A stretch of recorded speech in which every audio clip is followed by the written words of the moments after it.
हिंदू धर्म में एकादशी का विशेष महत्व होता है। हर महीने में 2 बार एकादशी पड़ती है, एक शुक्ल पक्ष में और एक कृष्ण पक्ष में। मार्गशीर्ष माह के शुक्ल पक्ष में पड़ने वाली एकादशी को मोक्षदा एकादशी के नाम से जाना जाता है। धार्मिक मान्यताओं के अनुसार इस दिन व्रत करने से जातक को मोक्ष की प्राप्ति होती है।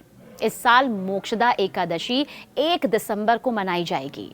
इस साल मोक्षदा एकादशी 30 नवंबर की शाम को 4:30 यानी कि 4:30 बजे से लेकर 1 दिसंबर को दोपहर 2:20 तक रहेगी।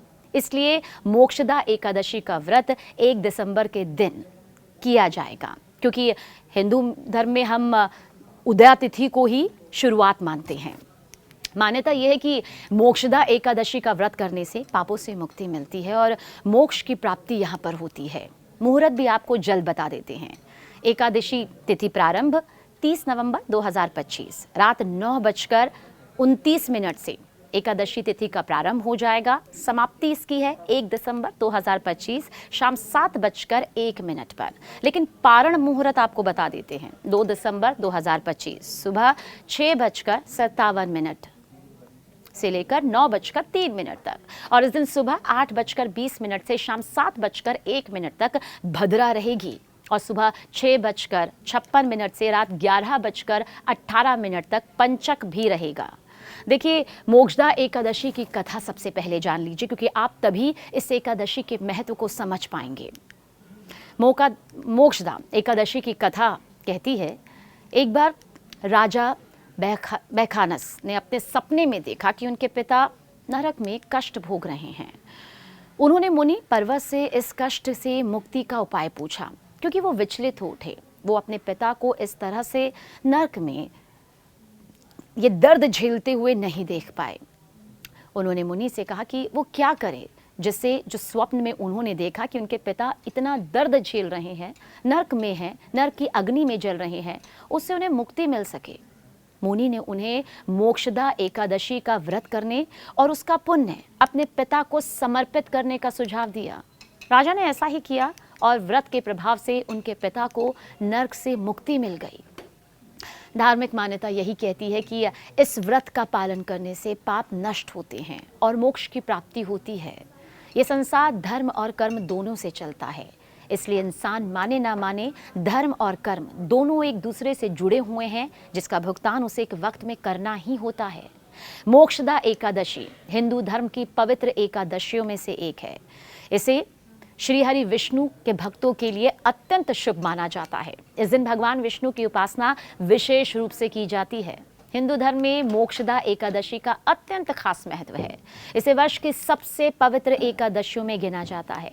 ये दिन विशेष रूप से भगवान विष्णु को समर्पित होता है। मान्यता है कि इस दिन किए गए उपवास और पूजा से व्यक्ति के सभी कष्ट, सभी पाप नष्ट हो जाते हैं और उसे मोक्ष की प्राप्ति होती है, इसलिए इसे मोक्षदा एकादशी कहते हैं। हाँ, मोक्षदा एकादशी के दिन तुलसी की पूजा अत्यंत अनिवार्य और महत्वपूर्ण मानी गई है। तुलसी भगवान विष्णु को अति प्रिय है और इसे घर में लगाने और पूजा करने से घर में सुख, शांति, समृद्धि और सकारात्मकता ही सकारात्मकता आती है। इस दिन तुलसी की पूजा में किसी भी तरह की गलती करना पूरी तरह से मना है। अगर पूजा विधि में कोई कमी हो जाए या नियमों का पालन ना किया जाए तो न सिर्फ पूजा का फल अधूरा रह सकता है, बल्कि भगवान विष्णु और माता लक्ष्मी की जो कृपा आप पाना चाहते हैं, उसके लिए आपको थोड़ा तो कुछ करना ही होगा। देखिए, धार्मिक मान्यता के अनुसार एकादशी का तुलसी माता भगवान विष्णु के लिए निर्जला व्रत यहाँ पर रखा गया था उनके जरिए, इसलिए इस एकादशी के दिन तुलसी में जल देने की मनाही है। साथ ही तुलसी के पत्ते भी नहीं तोड़ने चाहिए। इस गलती को करने से तुलसी माता का व्रत खंडित भी हो सकता है। मोक्षदा एकादशी के दिन तुलसी के पौधे को कभी भी ना छुए और उसकी पत्तियों को नुकसान ना पहुंचाएं।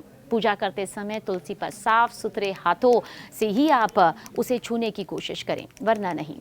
देखिए, मोक्षदा एकादशी के दिन तुलसी पर जल नहीं चढ़ाना चाहिए, यही हमारे ज्योतिषाचार्य कहते हैं। इस दिन फूल या अक्षत आप चढ़ा सकते हैं।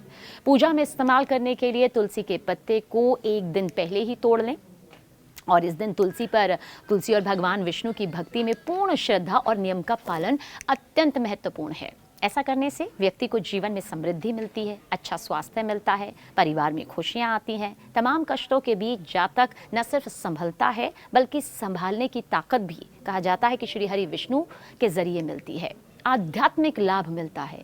एकादशी पर तुलसी के संबंध में ध्यान रखने वाली बातें जो हैं वो बेहद ज़रूरी है। जैसा हमने बताया कि ज्योतिषाचार्य कहते हैं कि जल अर्पित नहीं करना चाहिए क्योंकि इस दिन तुलसी माता भी व्रत रखती हैं और इस दिन तुलसी के पत्तों को तोड़ना भी वर्जित है क्योंकि इससे उनका व्रत खंडित होता है।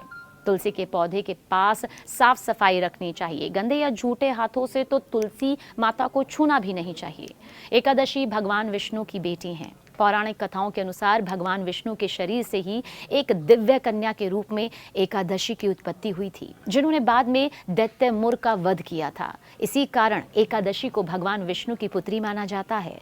जब भगवान विष्णु योग निद्रा में थे तब दैत्य मुर उन पर आक्रमण करने वाला था। उसी समय भगवान विष्णु के शरीर से एक तेजस्वी कन्या प्रकट हुई। उन्होंने मुर नामक दैत्य का वध किया।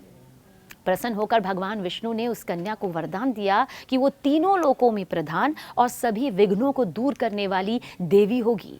इसी वजह से इस दिन को एकादशी के जन्म का दिन माना जाता है और इसकी पूजा की मोक्षदा एकादशी के दिन यहाँ पर खास तौर पर की जाती है। इससे पहले उत्पन्ना एकादशी भी आई थी जब एकादशी का उत्पन्न हुआ था और इस बार की एकादशी मोक्षदा एकादशी है क्योंकि हर एकादशी के साथ एक कथा जुड़ी है, एक नाम जुड़ा है। इसलिए इस बार की एकादशी जो 1 दिसंबर को पड़ रही है वो मोक्षदा एकादशी है, जिसमें कहा जाता है कि ब्रह्म मुहूर्त में अगर सुबह उठकर कोई पवित्र जल से गंगा स्नान कर ले तो फिर उसकी हर जो मनोकामनाएं हैं साधक की पूर्ण होती है। इसके बाद व्रत का संकल्प जरूर करें।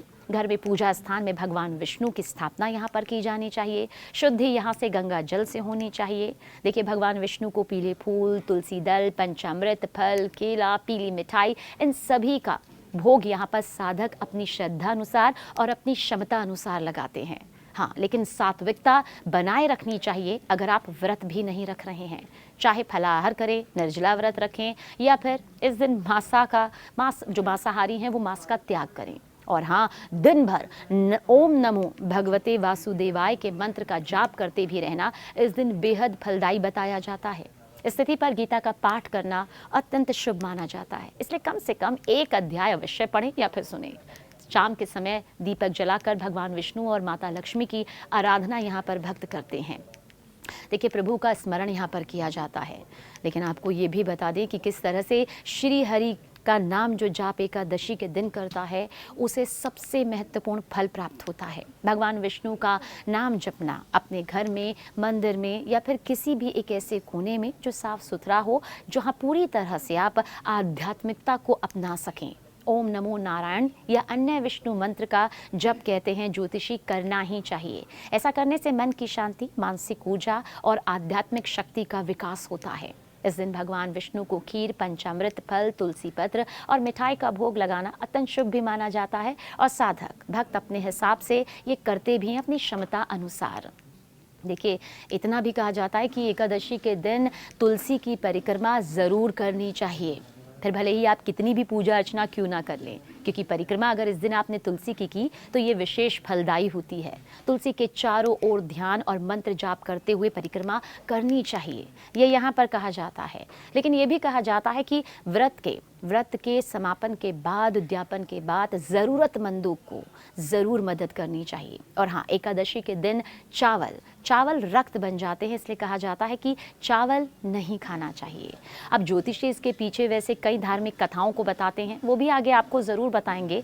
लेकिन कहा जाता है कि इस दिन जो भी चावल को ग्रहण करता है उसकी सेहत खराब हो जाती है, क्योंकि चावल इस दिन रक्त समान हो जाते हैं। इसलिए कहा जाता है कि अगर आप पूरे साल चावल का त्याग नहीं कर सकते हैं तो कम से कम ज्योतिषी कहते हैं कि एकादशी के दिन चावल का त्याग, अन्न का त्याग आप ज़रूर करें। और जब आपके व्रत का उद्यापन हो तो चावल का दान ज़रूर करें। किसी ज़रूरतमंद को अन्न का दान ज़रूर करना चाहिए। हर महीने 2 बार एकादशी पड़ती है, एक शुक्ल पक्ष में, एक कृष्ण पक्ष में। मार्गशीर्ष माह की शुक्ल पक्ष में पड़ने वाली एकादशी को मोक्षदा एकादशी, जिसके बारे में हमने इस वीडियो के जरिए आप तक पूरी जानकारी पहुंचाई। हालांकि इस वीडियो में हमने जितने भी धार्मिक तथ्य रखे हैं वो हर ज्योतिषाचार्य से बातचीत करने के बाद और उनकी गणना के हिसाब से रखे हैं, क्योंकि धार्मिक मान्यताओं के अनुसार इस दिन व्रत करने से व्यक्ति को मोक्ष की प्राप्ति होती है।